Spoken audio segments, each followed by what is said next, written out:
अस्सलामुअलैकुम, आप देख रहे हैं सलीम बुखारी शो और मैं हूं आपकी host Saira Masood. I hope you all are doing well. मशरिक़ वुस्ता में फैलती जंग के शोले मद्धम करने के लिए एक दफ़ा फिर से सालिस और मुज़ाकरातकार जो हैं वो सरगर्म नज़र आते हैं और इस हवाले से मुज़ाकरातकारों ने अमरीका और ईरान को 10 रोज़ा जंग बंदी की तजवीज़ दी है। क्या अमरीका और ईरान इस तजवीज़ को कबूल करेंगे, किस तरह से रिस्पॉन्ड करेंगे इसके ऊपर, और फिर मोर इम्पॉर्टेंटली अगर ये जंगबंदी हो भी जाती है तो क्या ये अब की बार लॉन्ग टर्म सस्टेन करेगी या नहीं करेगी, इस पर बात करेंगे। और इसके साथ साथ यमन के हौसियों ने सऊदी अरब के बहरी नाकाबंदी का जो है वो ऐलान कर दिया है और साथ ही साथ कुवैत ने पाकिस्तान के साथ एक दिफाई मुआहदे के ख्वाहिश का इजहार किया। तो पाकिस्तान अब मशरिक़ वुस्ता के अमन और मुस्तकबिल के लिए कितना ज़्यादा अहम होता जा रहा है, इस पर बात करेंगे। प्रोग्राम के दूसरे सेगमेंट में will talk about Naureen Niazi साहिबा ने एक पाक फौज और मार्का हक के हवाले से बड़ा मुतनाज़ बयान दिया, जिसके बाद वो कॉन्स्टेंटली तनकीद की जद में। और हुकूमत का ये मौक़िफ़ है कि बानी की फैमिली बिलखसूस पाकिस्तान की साख को नुकसान पहुंचाने की कोशिश कर रही है। तो ये मौक़िफ़ किस हद तक दुरुस्त है, इस पर बात करेंगे। And last but not the least, Bharat के अंदर हुकूमत के खिलाफ एहतजाज जो है वो शिद्दत इख्तियार करते जा रहे हैं। अल्टीमेटली क्या ये एहतजाज मोदी हुकूमत का तख्ता उलट कर रहेंगे?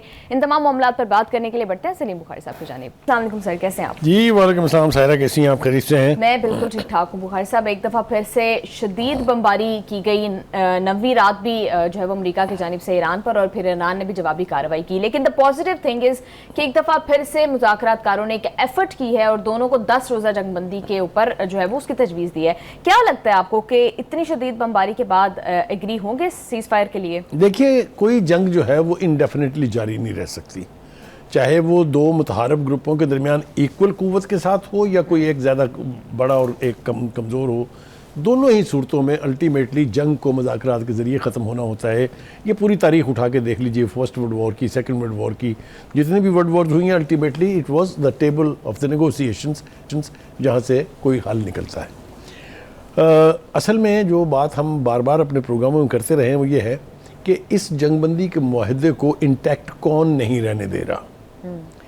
हमने स्पॉइलर का यानी आइडेंटिफाई तो कर लिया कि स्पॉइलर कौन है, और हमने उसकी वजह भी बयान कर दी बेपनाह दफ़ा, एक दफ़ा नहीं, कि वो तोता भी है एक, वो एप्स्टीन फाइल्स भी है, वो गर्दन मरोड़ता है तो ट्रंप जो है यू टर्न ले लेते हैं। सब कुछ हम अपने नाज़रीन को बता चुके हैं। लिहाजा जब तक वो अपने पैरों पे खड़ा है, जिसका नाम नेतन्याहू है, जो सेहूनी माइंडसेट का नुमाइंदा है, उस वक्त तक कोई भी इस तरह की जंगबंदी जो है वो देर पास साबित होने के इम्कानात बहुत कम है। अगर कोई हो जाए तो ये मुआजिज़े से कम नहीं है। एक बात। दूसरी बात यह है कि वायलेशंस किसने शुरू की? एक जंगबंदी तो हो गई थी ना तय, इस्लामाबाद मुआहिदा। हम वापस चलते हैं उसकी तरफ। कितनी मुशक्क़तों के बाद, कितनी मेहनत के बाद, 47 बरस की मुद्दत के बाद दोनों मुतहारब ग्रुपों के नुमाइंदे एक दूसरे के सामने बैठ गए। हाईएस्ट लेवल के लोग आए हुए थे, आपके सामने हैं सब कुछ। कालीबॉफ भी आए हुए थे और इराकची भी आए हुए थे, उधर से जेडी वैंस भी आए हुए थे और निक टॉफ भी थे, और वो उनके दामाद शरीफ, जिनके पास कोई ओहदा तो नहीं है लेकिन वो मुज़ाकरात का हिस्सा ज़रूर है, कुशनर, वो भी मौजूद थे। तो जो एग्रीमेंट हुआ था, जिसको हम मेमोरेंडम ऑफ अंडरस्टैंडिंग के नाम से या मुफाहमती याददाश्त के नाम से याद करते हैं, वो इतना कॉम्प्रिहेंसिव एक बुनियाद थी कि उसके ऊपर आगे बढ़ा जा सकता था। दूसरी किसी भी जंग या इस किस्म के किसी भी सानहे से बचा जा सकता था। किसने वायलेट किया उसको? ये टॉस करने की जरूरत नहीं है। Everybody knows it who started it. चाहे वो बहरी जहाज़ जो है वो अपना एक नया रास्ता दरियाफ्त करके गुजरने की कोशिश कर रहे थे, उस पर ईरान का एतराज़ हो और पासदारान की तरफ से और ईरानी फ़ौज की तरफ से उनको रोकना हो, जवाज़ बना के और फिर धड़ाधड़ जो है वो शुरू हो गए। कुव्वत के नशे में ट्रंप ये भूल रहे हैं कि ये ना तो वेनेजुएला है, ना ही ये ग्रीनलैंड है, और ना ही ये क्यूबा साबित होगा। ये एक कौम है जिसकी 7000 साल पुरानी तारीख़ है, जिसकी जंगजुई के हवाले से भी किताबें भरी पड़ी हैं।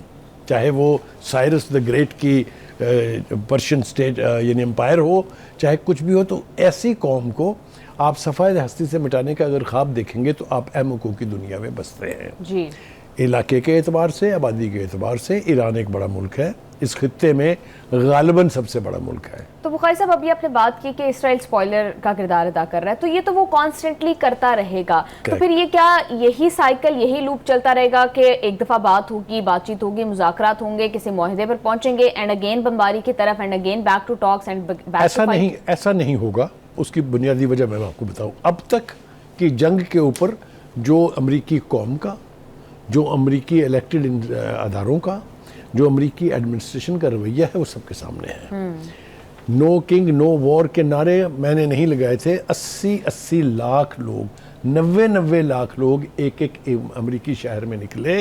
इसके अलावा यूरोप के बेपनाह ममालिक में निकले। These slogan no king no war become a popular slogan. ठीक है, उसके बाद हमने देखा कि 2 रेजोल्यूशंस, इसके बावजूद कि ट्रंप की पार्टी को अक्सरियत हासिल है उस हाउस में, 2 मरतबा वहाँ उसके खिलाफ उसके जंगी इख्तियारात को रिड्यूस करने के हक में करारदाद पास हो चुकी है। 34 फौजी अफसर घर भेजे जा चुके हैं। तो ये कहना कि इसको ट्रंप को अंदरूनी तौर पर इसकी हमायत हासिल है, ये बेमानी बात है। इसी तरह से इंटरनेशनल ओपिनियन, यूरोप जो उसकी छोटी बहन करार दिया जाता था, जो उसके रवायती और सदियों से अलाइज थे, वो भी एक एक करके साथ छोड़ के सारी दुनिया के सामने है। इसी तरीके से जो कनाडा ने जो कुछ किया, जो इटली ने किया, वो सबको मालूम है। तो इंटरनेशनल आइसोलेशन भी मौजूद है और अंदर से भी जूतम पजार हो रही है। अब कब समझ आएगी अमेरिकन एडमिनिस्ट्रेशन को, फैसला ट्रंप ने नहीं करना है। बिल्कुल बुखारी साहब, आज भी एक सर्वे करवाया गया, वो मैं देख रही थी टीवी के ऊपर, कि उसमें भी 62% लोगों ने जो है वो अमेरिका के अंदर डोनाल्ड ट्रंप को मशवरा दिया कि आप जो है वो ये जंग जारी ना रखें। एंड इंटरेस्टिंगली डोनाल्ड ट्रंप ने वो सर्वे शेयर किया। तो क्या ये इंडिकेट कर रहे हैं डोनाल्ड ट्रंप के वो अपनी आवाम की राय का एहतराम करेंगे और ये जंग बंद हो जाएगी? देखिए, ये मैंने कहा ना कि जब तक वो स्पॉइलर जिंदा है, ये तवक्को ट्रंप से करना अबस है। मेरे ख्याल से it will be asking for too much, it is asking for moon. लेकिन अगर उन्हें ये समझ ना आई तो फिर इम्पीचमेंट से लेके और नवंबर के इलेक्शन में ऐसी तैसी होना, उसके लिए ट्रंप को तैयार रहना पड़ेगा। ट्रंप को ये बात बावर करा दी गई है कि तेरा पॉलिटिकल कैरियर मिड टर्म से अगले एंड तक पहुंचेगा कि नहीं पहुंचेगा, इसकी कोई ज़मानत नहीं है, इसलिए कि तुम्हारे फैसलों की अक्सरियत पर कौम भी खिलाफ है, एडमिनिस्ट्रेशन भी खिलाफ है, इदारे भी खिलाफ है। आपने देखा नहीं सुप्रीम कोर्ट ने क्या किया 2 बड़े इश्यूज़ के ऊपर ट्रंप के साथ उठा के वो फेंक दिया उसने। तो कहने का मतलब ये है कि ट्रंप जितनी मर्जी कोशिश कर लें और स्पॉइलर जितना मर्जी रोल अदा कर लें, बिलाखिर इसकी कीमत तो अमेरिका ने पे करनी है ना। 14 लाशें जाएंगी ना अब वापस बैक होम, 17, वो जितना, बल्कि 17, वो जितना मर्जी पाबंदियां लगा ले उनके दिखाने के ऊपर, but this figure is in the knowledge of the whole world. तो डेड बॉडीज और body sacks have started going back to America. इसका अपना एक इम्पैक्ट होगा, आप देख लीजिएगा। बिल्कुल ठीक है बुखारी साहब, प्रोग्राम में शामिल करते हैं एक short break, we will be right back.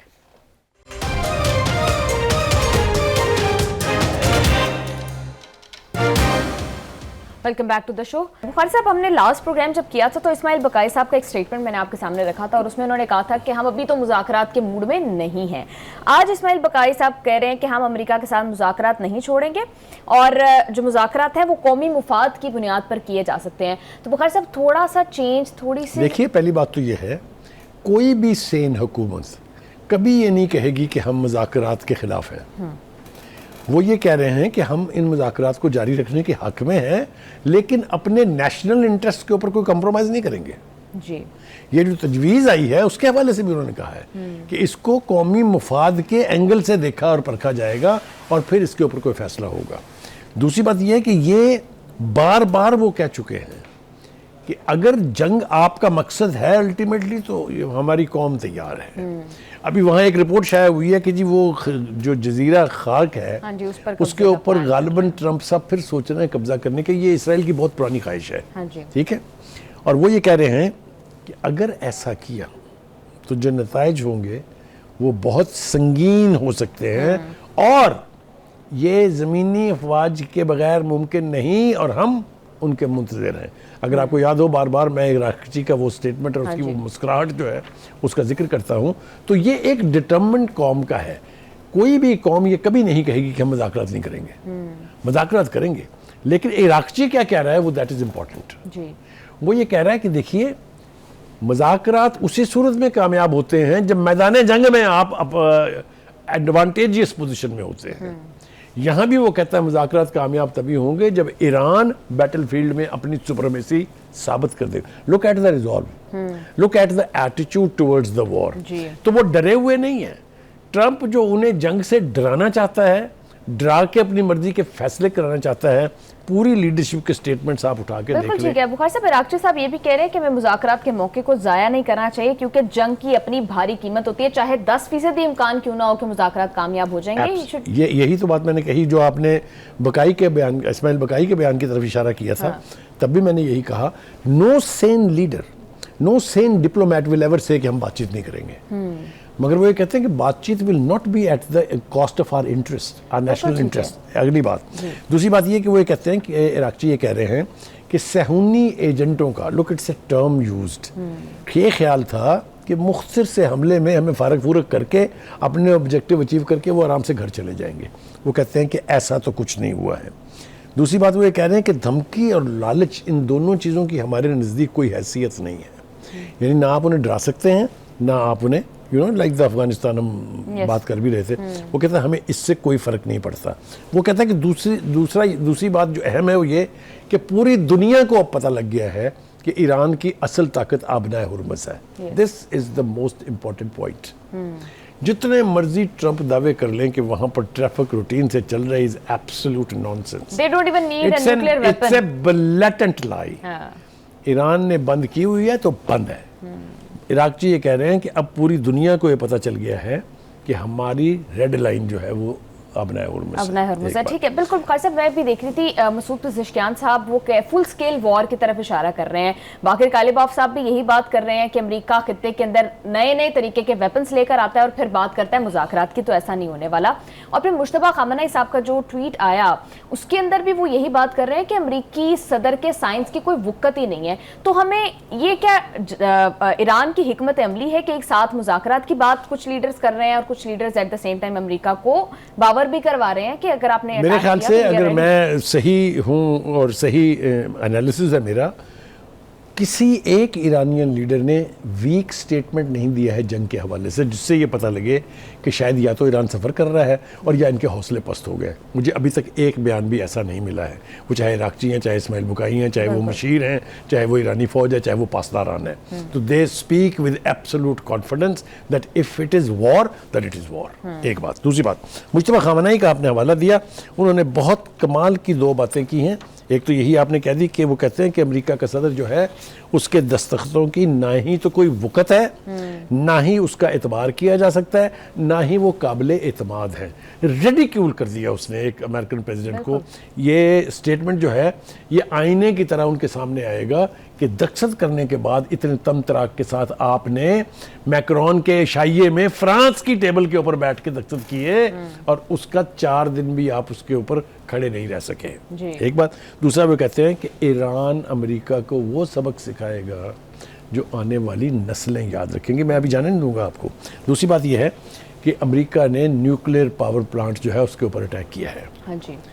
दुनिया के जितने भी नॉर्म्स ले लें आप, जो मुल्क एनपीटी का सिग्नेटरी है उसके न्यूक्लियर पावर प्लांट पर आप हमला नहीं कर सकते हैं अनलेस दे क्लेम कि हमने एटम बम बना लिया है।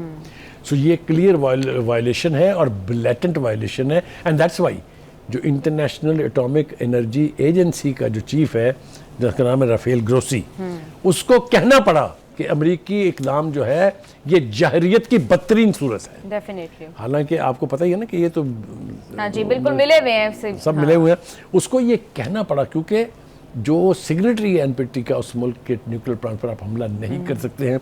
ये फिर ट्रंप की इन alliance and in collaboration with Netanyahu एक थर्ड क्लास घटिया हरकत है। बिल्कुल बुखारी साहब, ये तो वो न्यूक्लियर पावर प्लांट था जहां पर आईएईए ऑलरेडी कुछ देर पहले मुआयना करके आ चुकी थी और अभी भी कंस्ट्रक्शन था। 3 मरतबा उन्होंने इंस्पेक्शन की और रिपोर्ट सबमिट की यूनाइटेड नेशन की सिक्योरिटी काउंसिल में भी और आईएईए में भी कि कोई शायबा नहीं है हमें इस हवाले से कि ईरान जो है वो न्यूक्लियर बम बनाना चाहता है।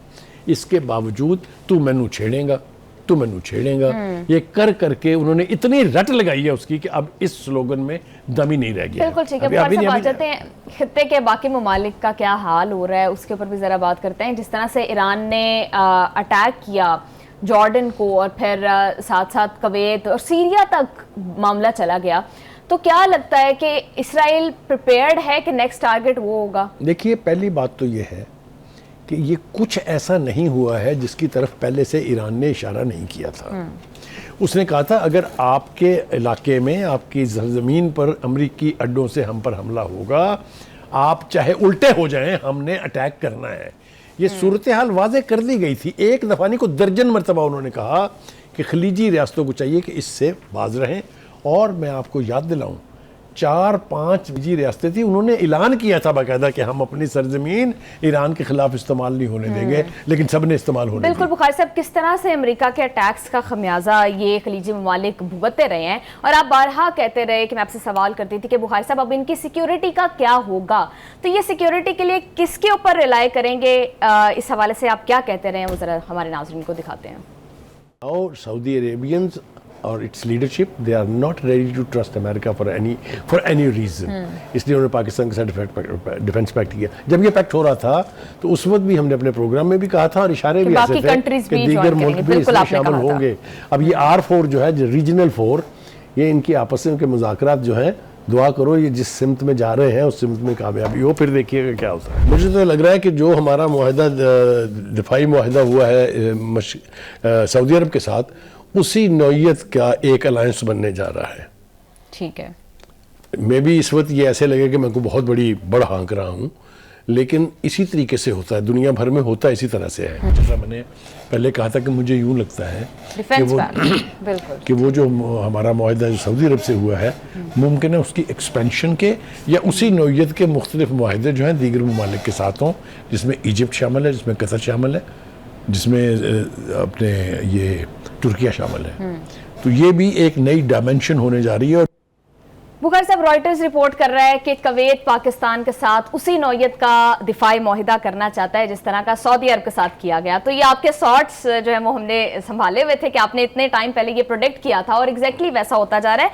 और साथ ही साथ एक सह अफ्रीकी दिफाई इत्तेहाद जिसमें पाकिस्तान, तुर्की और सऊदी अरब, एग्जैक्टली जिसकी तरफ आपने इशारा किया था, वो बनता दिखाई दे रहा है। देखिए ये होगा इसलिए कि अमेरिका से जो तवक्कात थी इन खलीजी रियासतों को या इस इलाके के दीगर मुसलमान ममालिक को, वो पूरी नहीं हुई है। वो सवाए इसराइल को तहफ़्फ़ुज़ फराहम करने के लिए उसने एक घंटे के लिए भी ये नहीं सोचा कि इन ममालिक के साथ ईरान के हाथों क्या हो रहा है। तो वो कहते हैं ना कि एकदम आप शायद मुंह फाड़ के नहीं कह सकते कि गेट लॉस्ट, और they don't want to kick the American out immediately, but ultimately ये होगा। इसी प्रोग्राम में, इसी फोरम पर बैठ के एक दिन हम ये तज़किरा कर रहे होंगे कि देखें किस किस ने कह दिया, क्योंकि इसके अलावा चारा नहीं है। इतने हज़ारों मील दूर बैठ के कोई शख्स जिसके जहाज़ों को पहुंचने के लिए रास्ते में रिफ्यूलिंग चाहिए होती है, वो इनको तहफ़्फ़ुज़ फराहम नहीं कर सकता फ्रॉम एन इमीडिएट नेबर जिस तरह से ईरान है। एक बात। दूसरी बात ये कि और बहुत सारी इलाइड एक्टिविटीज़ हो रही हैं जिसकी तरफ नज़र रखना बहुत ज़रूरी है। जो ईरान के इंटीरियर मिनिस्टर हैं अस्कंदर मोमनी, वो तशरीफ ला रहे हैं। मेरे ख्याल से by the time that we are talking he will already be in Islamabad, bringing a very important statement from the president of the Iran. वो क्या पैगाम है? सूरत हाल कितनी बरक रफ्तारी से तब्दील हो रही है खलीज के अंदर और पर्शियन गल्फ में अंदर, वो आपके सामने है। वो उनकी मुलाकातें हैं हमारे फील्ड मार्शल के साथ, हमारे सदर साहब के साथ, हमारे वज़ीर आज़म के साथ, एंड ऑफ कोर्स हमारे वज़ीर दाखिला मोहसिन नकवी साहब के साथ। तो हैविंग सेड दैट, ये बहुत रैपिड डेवलपमेंट्स जो है ये हो रही हैं और हमें तवक्को करनी चाहिए कि बिल आखिर इसका कोई ना कोई हल निकलेगा। बिल्कुल ठीक है। बुखारी साहब, अभी हम बात कर रहे थे कि पाकिस्तान खित्ते के अंदर बहुत ज़्यादा अहम हो चुका है। एट द सेम टाइम एक खबर आ रही है कि यमन के हौसी जो है उन्होंने सऊदी अरब के खिलाफ बहरी नाकाबंदी करने का ऐलान कर दिया है, कीपिंग इन व्यू कि पाकिस्तान का सऊदी अरब के साथ दिफाई मुआहिदा है और पाकिस्तान क्लियर कर चुका है कि सऊदी अरब हमारी रेड लाइन है।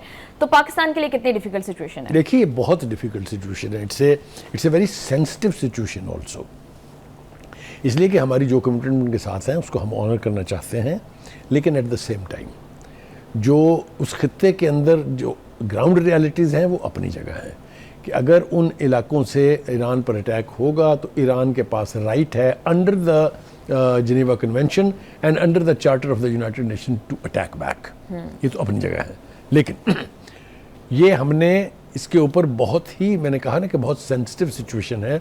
हमारी क़यादत कोशिश कर रही होगी ईरानियंस को ये समझाने की, और मैं समझता हूँ कि जो इंटीरियर मिनिस्टर आ रहे हैं इस दौरान भी ये बात होगी कि देखें, आप सऊदीया के ऊपर हमला कवर होने से बाज रहें। ऑब्वियसली आगे से ये कहा जाएगा कि उनसे भी तो कहें ना कि वो हमारे ऊपर अटैक ना होने दें।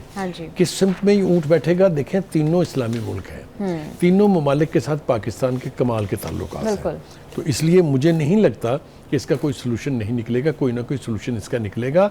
हम वाकईतन बहुत सेंसिटिव पोजीशन में हैं। हमने जो कमिटमेंट की हुई है हम उतरेंगे उसके ऊपर पूरा, और ये बात हमने ईरानियंस को बता दी है। बिल्कुल ठीक है। ठीक है जी।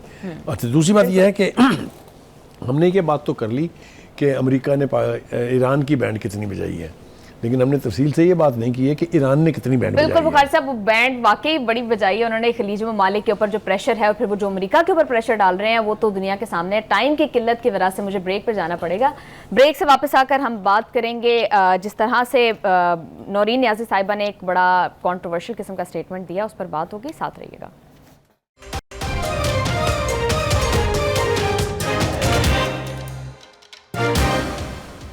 Welcome back to the show.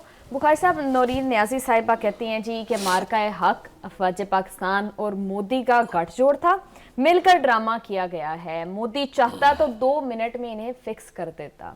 आपका ही तबसरा लूंगी, मैं खुद कुछ नहीं कहूंगी। पहली बात तो यह है कि मैं इस बयान को इस काबिल ही नहीं समझता कि इसके ऊपर तबसरा किया जाए, क्योंकि अगर आप नेतन्याहू से कहते हैं कि पाकिस्तान और पाकिस्तान के मुसल्लह अफवाज के खिलाफ बयान दो, तो वो इतना गलीज गंदा बयान शायद नहीं देता जितना बीबी ने दिया है। क्या वजह है उसकी, क्यों उन्होंने ऐसा किया है?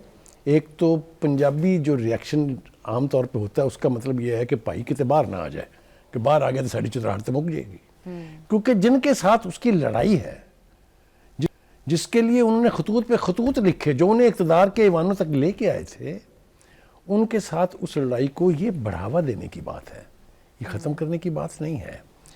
इस पूरे पिछले हफ्ते में 2 बयान जो है वो हैं मीडिया की जीनत, एक मौलाना फजल रहमान का और दूसरा बीबी का। दोनों में एक ही चीज़ कॉमन है, दोनों का टारगेट फौज है। अब ये मिली भगत है, ये कोइंसिडेंस है, ये क्या है, ये तो मैं नहीं कह सकता, लेकिन दोनों ने इंतहाई गैर जिम्मेदारी का मुजाहरा किया है। कोई शक नहीं है इसके बारे में। जो जंग हुई हमारी हिंदुस्तान के साथ, उसमें हमारी बर्तरी को, हमारी फतह को दुनिया के हर मुल्क ने सराहा, हमारे मौक़िफ़ को तस्लीम किया। दुनिया के जितने जंग से रिलेटेड अदारे हैं उन्होंने उसको एक मिसाल के तौर पे पेश किया।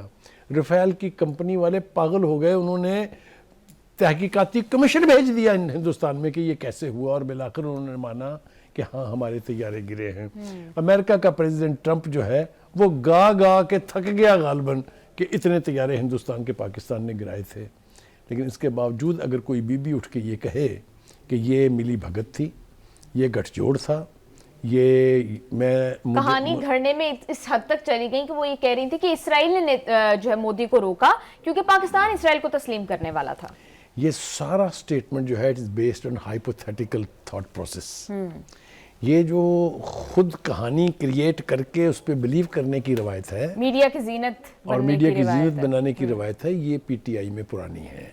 बिल्कुल ठीक। इन्हीं वजूहात ने पीटीआई को, जो एक लार्जेस्ट पॉलिटिकल पार्टी थी जिसका लीडर के बारे में मैं रिकॉर्ड पर हूं कि मैंने वक्त न्यूज़ के प्रोग्राम इनसाइट में कहा, 10 अक्टूबर का जो जलसा था उनका, 11 अक्टूबर का, सॉरी 2011 में 30 अक्टूबर का जो जलसा था लाहौर का मिंटो पार्क में, मैंने कहा मुझे यूं लगता है कि पाकिस्तान में इनकलाब की बुनियाद रख दी गई है।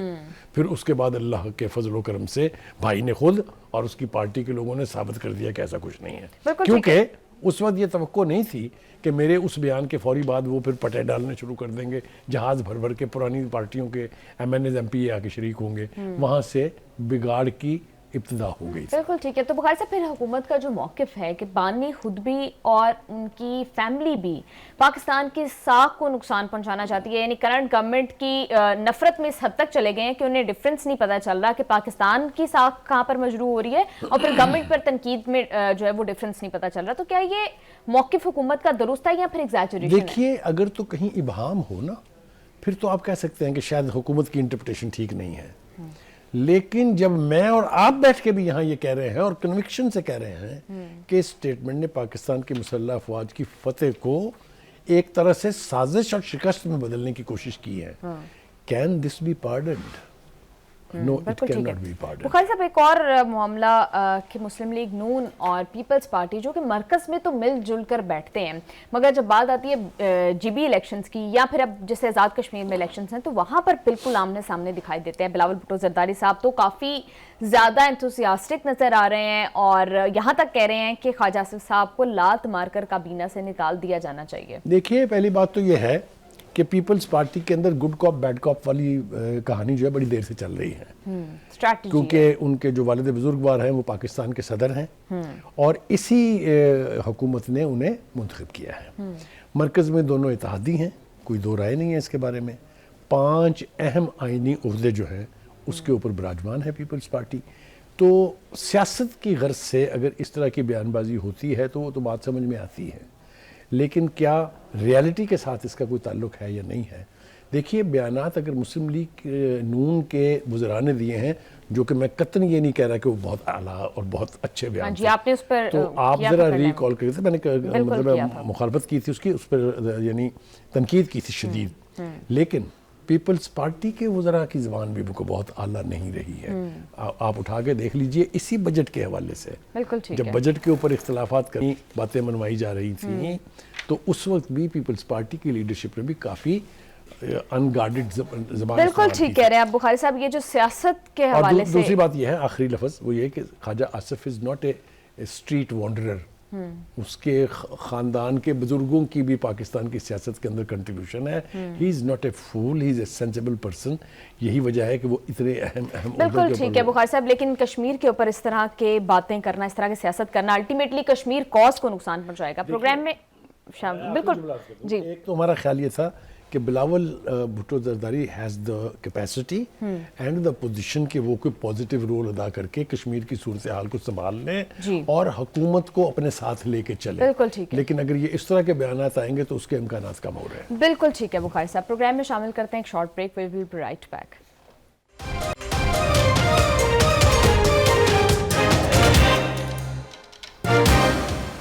Welcome back to the show. Bukhari साहब, मोदी हुकूमत के खिलाफ भारत के अंदर शदीद एहतजाज हो रहे हैं और इसको लीड कर रहे हैं एक सोशल एक्टिविस्ट जिनका नाम है सोनम वांगचुक, और कोकरोच जनता पार्टी के लीडर ने भी उन्हें ज्वाइन किया है। It's a sort of hunger strike, और अभी जो मुतालबात हैं वो सोशल नौयत के हैं, लेकिन अब जो है वो मुतालबात बढ़ते जा रहे हैं और एजुकेशन मिनिस्टर के साथ साथ नरेंद्र मोदी के इस्तीफे का मुतालबा किया जा रहा है। तो आपको कितने चांसेस लगते हैं कि सोशल प्रोटेस्ट से, सोशल मूवमेंट से अल्टीमेटली पॉलिटिकल ओपोजिशन की तरफ या पॉलिटिकल प्रोटेस्ट की तरफ जा सकता है मामला? पहली बात तो यह है कि अगर हम जायज़ा लें तो पूरा हिंदुस्तान जो है वो एहतजाजी मुजाहरों और भूख हड़तालों का एक अजीब सा मंजर पेश करता है।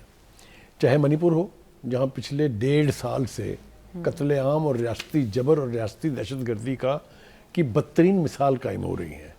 चाहे वो खालिस्तान मूवमेंट हो, सिखों के खिलाफ जो इक़दाम हैं वो सबके सामने हैं। पूरी दुनिया में सिख आपको एहतजाज करते दिखाई देंगे जी। अब ये जो जिसको जेनजी की इस्तेलाह जिसके लिए इस्तेमाल की जाती है, स्टूडेंट्स, ये जो नई जो इस वक्त सूरत हाल है वो है स्टूडेंट्स के पर्चे लीक होने और इम्तिहानी नताइज में गड़बड़ करने के हवाले से, जिसको आपने बिल्कुल ठीक कहा कि काकरोच पार्टी जो है उसने भी ज्वाइन कर लिया है। देखें, हाथी जितना बड़ा जानवर जो है ना, उसकी ज़िंदगी अजाब करने के लिए एक कीड़ी घुसती है उसकी सूंड में। तो ये इसी किस्म की तहरीकें जब जोर पकड़ती हैं तो आपके सामने बांग्लादेश की हकीकत है। इतने सालों से, 16 साल से एंट्रेंच्ड डिक्टेटर हसीना वाजिद का जो हशर किया स्टूडेंट्स ने आपके सामने है। तो कहने का मतलब ये है कि मुझे यूँ लगता है कि मोदी जो है वो अब खुदकुशी करना चाह रहे हैं, क्योंकि जिस तरीके से छोटी छोटी चीज़ें जमा होके एक मंजर बनानी मुसलमानों के साथ वहाँ क्या हो रहा है आपके सामने है। उनकी इबादतगाहों के बारे में, उनके हिजाब के बारे में क्या कुछ हो रहा है आपके सामने है। यूनिवर्सिटियों में अनरेस्ट है, मस्जिदों तक रसाई रोक दी गई है, जो ईसाइयों के चर्च जो हैं उन्हें आग लगाई जा रही है। क्या मंजरनामा है ये? Do you call it a democracy? तो पूरी दुनिया चूँकि इससे मुतासर हो रही है, इसलिए भारत का इमेज बाहर यही बन रहा है कि वो लैंड पर पीस नाम की अब कोई चीज़ नहीं है। हमारे साथ उसने पंगा किया था, हमने उसको सबक सिखा दिया। मोदी सब चैन से बैठे हुए हैं। अब बयानात देना तो अपनी जगह है, लेकिन है उन्हें करार ना, पिछले 1 साल होने वाला है ना। कहने का मतलब ये है कि ये छोटी छोटी चीज़ें वहाँ पर जड़ पकड़ रही हैं और बहुत बड़ा चैलेंज मोदी हुकूमत के लिए हो सकता है। ठीक है, कितना देर लगेगी इसमें, इसका सारा तो दारोमदार खालिद साहब, मुतालबा है कि मोदी इस्तीफा दें, तो आपको लगता है कि अल्टीमेटली गवर्नमेंट को जो है वो नुकसान पहुंच सकता है, यानी मोदी की हुकूमत खत्म हो सकती है? मुझे ये तो नहीं पता, या मैं इस वक्त इस पोजीशन में नहीं हूँ कि ये कहूँ कि मोदी और मोदी की हुकूमत चली जाएगी, लेकिन ये एजुकेशन मिनिस्टर नहीं रहता। इससे कम किसी बात के ऊपर वो तैयार नहीं होंगे, और जो धर्मेंद्र साहब जो एजुकेशन मिनिस्टर हैं उनके, इनको घर जाना पड़ेगा। इस वक्त भारतीय हुकूमत वही फस्ताई हरबे इस्तेमाल कर रही है। उन्होंने वो जो भूख हड़ताल के ऊपर से, जिनका नाम आपने भी बताया था, सोनू वांगचुक, ये उनको वहाँ से ज़बरदस्ती रिमूव कर दिया, जहाँ वो भूख हड़ताल पे बैठे हुए थे, एक अस्पताल में जाके दाखिल करा दिया है ताकि उनकी भूख हड़ताल जो है ख़त्म कराई जा सके। ये हरबे कभी काम नहीं आते हैं। ये गलतफहमी होती है अथॉरिटीज़ को 2 दिन पावर कि शायद इन हरबों से काबू पाया जा सकता है। सिचुएशन हिंदुस्तान में all is not well in the state of Denmark. लेकिन बुखारी साहब, इसको जेंजी रेवोल्यूशन या जेंजी अपराइजिंग कहा जा रहा है, तो इसका तो डोमिनो इफेक्ट होता है। बांग्लादेश में हुआ, नेपाल में हुआ, भारत के अंदर हो रहा है। तो देखिए, बात यह है, भारत इसको इनवाइट कर रहा है। हुकूमतों को चाहिए कि इससे बचें, इस जेंजी के साथ पंगा ना करें। अगर आप उनके साथ पंगा करेंगे तो भुगतेंगे। तो मैं इससे ज़्यादा ना इसकी वजाहत करना चाहता हूँ, जो चीज़ आप कहना चाहती थी ना, उसकी इससे ज़्यादा ज़रूरत है। मेरे ख्याल से मोदी के लिए बहुत बड़ा चैलेंज है। जेंजी रेवोल्यूशन की बुनियाद इसी किस्म की बातों से पड़ती है और फिर वो फैल जाती है। बिल्कुल ठीक है। Mishandling will take Modi in it. बिल्कुल ठीक कह रहे हैं बुखारी साहब। Thank you so much sir for your analysis. Programme का टाइम हो गया है ख़त्म। See you all tomorrow. Take good care of yourself. अल्लाह हाफ़िज़।